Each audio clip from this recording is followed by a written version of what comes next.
आज जो आपसे बात करने वाली है वो है पेनलेस डिलीवरी क्या होता है। वेल इससे पहले मैंने आपके वीडियो बताया है कि लेबर पेन से लेके नॉर्मल डिलीवरी तक का वीडियो बना चुकी हूँ, लेबर पेन से लेके सी सेक्शन तक का वीडियो बना चुकी हूँ। आज जो आपको बताने वाली हूँ वो पेनलेस डिलीवरी। वेल आप शॉक्ड होंगे, क्या सच में ऐसा होता है? बिल्कुल, आज ऐसा हो सकता है कि जब भी आपकी जो नॉर्मल डिलीवरी के टाइम आपको जो इतना हड्डियों के टूटने के बराबर जो शायद वर्ल्ड का सबसे ज़्यादा पेनफुल डे होता है एक औरत की लाइफ का, वो आपको पेन बहुत हद तक कम हो जाता है ये पेनलेस डिलीवरी में। तो चलिए स्टार्ट करते हैं वीडियो। पर वीडियो स्टार्ट करने से पहले do subscribe my channel, like button को प्रेस कर दीजिए, hit the bell icon to get the notification of my videos. चलिए स्टार्ट करते हैं। वीडियो ज़्यादा लंबा नहीं होगा बट ये वेरी यूजफुल है। अगर आप नॉर्मल डिलीवरी की उस पेन से नहीं गुजरना चाहते तो आप बिल्कुल इस ऑप्शन के लिए जा सकते हैं। अब सबसे पहले मैं आपको बताऊंगी कि पेनलेस डिलीवरी में बेसिकली होता क्या है। मैंने इससे पहले भी आपको बताया था कि लेबर पेन की 3 स्टेजेस होते हैं: early stage of labour pain, active stage of labour pain and the placenta removal.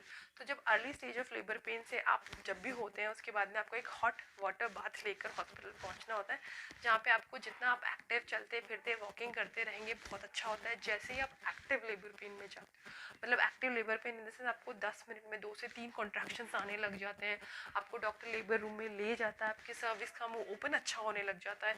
2 finger test मैंने आपको बताया कि देखते रहते हैं, हर 1 घंटे में होता रहेगा। आपका सर्विस का मुंह 8 से 10 सेंटीमीटर तक खुल चुका है, आप लेबर पेन में जा चुके हैं और आपको लेबर रूम में ले जा चुके हैं। अब जैसे आपको लेबर रूम में लेके जाते हैं ना, तो नॉर्मली सी सेक्शन में क्या होता है कि हमें एपिड्यूरल एनेस्थीसिया दिया जाता है रीढ़ की हड्डी में। बट इसमें क्या होता है, आपको जो एनेस्थीसिया होता है वो आपको रीढ़ की हड्डी के बीच में दिया जाता है। मतलब जैसे जो खाली स्पेस होता है जिसे एपिड्यूरल स्पेस कहते हैं, वहाँ पे आपको एक एपिड्यूरल एनेस्थीसिया दिया जाता है, जो एक नॉर्मल छोटी सी ट्यूब होती है वो इंसर्ट की जाती है with the help of needle. फिर वो निडल को बाहर निकाल देते हैं और वो ट्यूब वहीं लगी रहती है।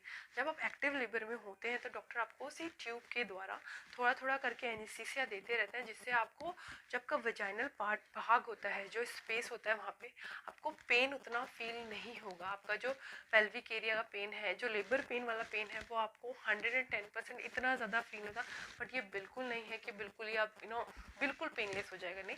बट बहुत माइल्ड पेन होता है, जो पेन आप एक्चुअल में नॉर्मल डिलीवरी फील कर सकते हैं वो पेन आपको अब इसमें फील नहीं होने वाला। फिर क्वेश्चन ये है कि आपको जब पेन ही फील नहीं होगा, आपको कॉन्ट्रैक्शंस ही फील नहीं होंगे, तो आप पुश कैसे करोगे? वेल आपको डॉक्टर बताते हैं कि अब आपको पेन बहुत अच्छे से आ रहा है तो अब आपको पुश करना है।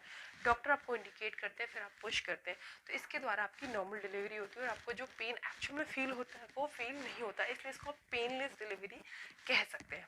वेल अब इसमें फ़ायदे और नुकसान क्या होते हैं? वेल नुकसानों की बात करूँ तो सबसे बड़ी बात तो ये है कि पेनलेस डिलीवरी में जब आपका लेबर का टाइमिंग होता है, जो नॉर्मल डिलीवरी में 1 या 2 घंटा होता है, इसमें शायद 4 से 5 घंटे हो सकता है, बिकॉज आपको पेन ज़्यादा फील ही नहीं हो रहा है, आप पुश भी बहुत स्लो कर रहे हो, तो इसमें टाइम टेकिंग तो है। ये आपका पहला नुकसान है इस चीज़ में। दूसरी चीज़ है, आपको थोड़े बहुत साइड इफेक्ट हो सकते हैं, nausea, vomiting, shivering kind of चीज़ें हो सकती है, हार्ट रेट भी लो हो जाता है समटाइम्स। वही हर पेशेंट का अलग अलग होता है।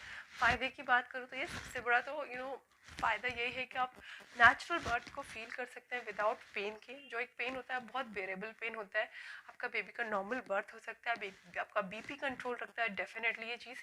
तो ये दोनों चीज़ें होती हैं पेनलेस डिलीवरी में। बट अगर आप मुझसे सजेशन मांगेंगे तो आपकी बॉडी अगर अलाउ करती है, आप बिल्कुल परफेक्टली फिट है, आपने योगा और अच्छे से आहार लिया है, पूरा 9 मंथ अपने अपनी एक्सरसाइज करी है, बटरफ्लाई किया है, डार्क वॉक किया है, आपने नॉर्मल डिलीवरी की पूरी तैयारी करी है, अच्छी तरह से स्ट्रेचिंग की है, तो डेफिनेटली आप नॉर्मल डिलीवरी के लिए ही जाइए, बिकॉज वो बहुत जल्दी हो जाती है और आप इतना आपको जो लेबर पेन का टाइमिंग है वो नहीं पड़ने वाला। तो अगर आप बेयर कर सकते हैं, go for the normal delivery. वो मैंने आपको पहले ही बताया कि सी सेक्शन बहुत रेयर केस में होता है, पर अगर आप उसके लिए जाना चाहते हैं सी सेक्शन में, तो उससे अच्छा है कि आप पेनलेस डिलीवरी के लिए जाइए, ताकि आपको उस चीज़ का कटिंग और सी सेक्शन में जो कट होता है पेट में, वो सब चीज़ें और उनकी रिकवरी में बहुत टाइम लगता है। तो उससे अच्छा है पेनलेस डिलीवरी का ऑप्शन ले सकते हैं। इसके लिए आपको अपने डॉक्टर से पहले प्री कंसल्टेशन लेना चाहिए कि आपकी बॉडी अलाउ करती नहीं, आप परफेक्टली फिट हो कि नहीं उस चीज़ के लिए। So thank you so much, bye bye, have a good day.